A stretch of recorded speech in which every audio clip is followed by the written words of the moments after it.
Hello everyone, how are you all? Hope all of you are good.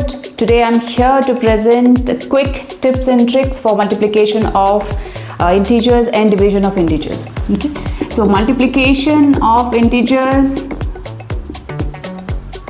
when one positive number multiplied with another positive number, we have positive answer.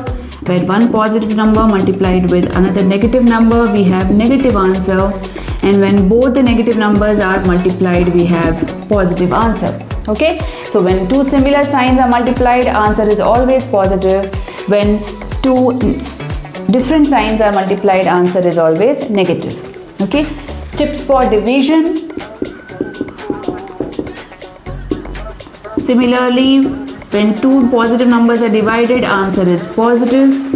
When one positive and one negative number is divided, answer is always negative. And when two negative numbers are divided, answer is always positive. Okay, here also two similar signs divided, you get the positive answer. Two dissimilar signs are divided, you always get a negative answer. That is the tip of the day. Thank you.